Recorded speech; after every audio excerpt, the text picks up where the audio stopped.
السلام علیکم۔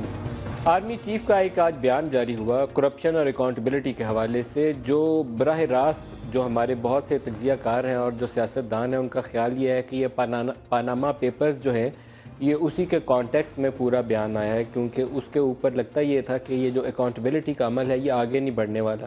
پوری دنیا میں فورن ایکشن ہوا، پاکستان میں بحث مباحثے اور الزام تراشی کے اوپر تھا۔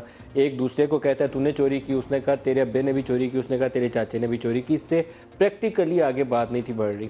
ایک وسعت اللہ خان نے آرٹیکل لکھا BBC کے اوپر، اس کو ہم اگر موجودہ صورتحال سے جوڑیں تو وہ کافی ملتی جلتی صورتحال آپ کو نظر آئے گی۔ ہے تو شرمناک بات، لیکن اس کا ہیڈ لائن ہے چوروں کی بارات۔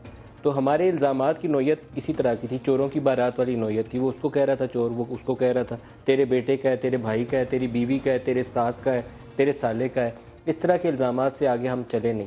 آرمی چیف نے آج جو بیان جاری کیا وہ ایک قسم کا وارننگ سائن بھی ہے، کیونکہ ہمارے ہاں انسٹیٹیوشن آف گورننس کا کانسیپٹ ویسے نہیں ہے جیسے پوری دنیا میں ہے، کہ وہاں سینٹرل بینکس، آپ کی ٹیکس اتھارٹیز، وہاں آپ کے اکاؤنٹیبلٹی کا جو میکنزم ہے اتنا تگڑا ہے کہ وہ حکومت وقت کو، پرائم منسٹر کو کٹہرے میں کھڑا کر لیتے ہیں۔ یہاں الٹ ہو رہا تھا کہ یہ اسٹیٹ انسٹیٹیوشنز کور اپ کی کوشش کر رہے تھے۔ اسٹیٹ بینک نے ایک وضاحتی بیان جاری کیا کہ چاہے ڈرون نے کیا کیا یا کیا نہیں کیا، الیکشن کمیشن نے ایسٹس کی ڈیٹیلز ہی ریموو کر دیں، نیب جواب نہیں دے رہا، نیب FIA نے 93 کی رپورٹ دی ہوئی ہے، اب چپ کر کے بیٹھا ہوا ہے کہ اس کے اوپر کیا کرنا ہے۔ تو آرمی چیف نے کہا کہ پاکستان کی سالمیت، ان کو کوٹ کر رہا ہوں، پاکستان کی سالمیت اور ترقی کے لیے بلا امتیاز احتساب ضروری ہے۔ کرپشن کو جڑ سے ابھی تک دیرپا امن اور استحکام قائم نہیں ہو سکتا۔ وہ کہتے ہیں جی کہ ایک طرف تو ضرب عضب کر رہے ہیں، لوگوں نے ہمیں حمایت کی ہے جس سے ہم نے ٹیررزم اور ایکسٹریمزم کو قابو کر لیا ہے، اس کے خلاف جنگ جیت رہے ہیں، لیکن وہ کہتے ہیں یہ دیرپا نہیں ہو سکتی جب تک کرپشن کے خلاف کارروائی نہیں ہوگی۔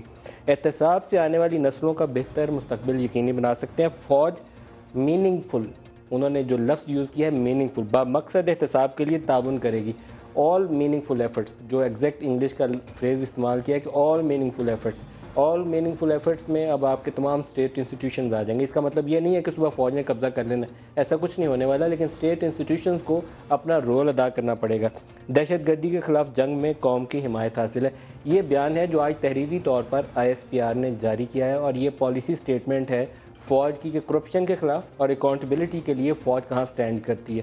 اسی کے اوپر ہمارے پروگرام کا آج پورا فوکس رہے گا، اور ہمارے ساتھ شریک گفتگو ہیں آج کے پروگرام میں ڈاکٹر مصدق ملک صاحب، ترجمان ہیں وزیر اعظم کے، اور اسد عمر صاحب، سینئر رہنما ہیں پاکستان تحریک انصاف سے۔ دونوں کو خوش آمدید کرتا ہوں۔ اس کے علاوہ پاکستان پیپلز پارٹی سے مولا بخش چانڈیو صاحب ہمارے ساتھ ہیں کراچی سے۔ چانڈیو صاحب آپ کو بھی ویلکم کروں گا۔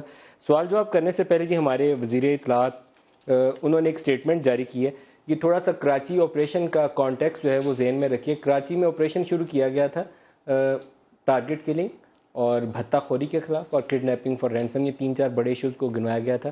پھر نیب کی جو ڈیفینیشن تھی اس کو کافی بڑا کیا گیا، اس میں وسیع کیا گیا، اور موجودہ حکومت نے ہی اینٹی ٹیررزم ایکٹ اور FIA کے اختیارات اس میں رد و بدل بھی کیا۔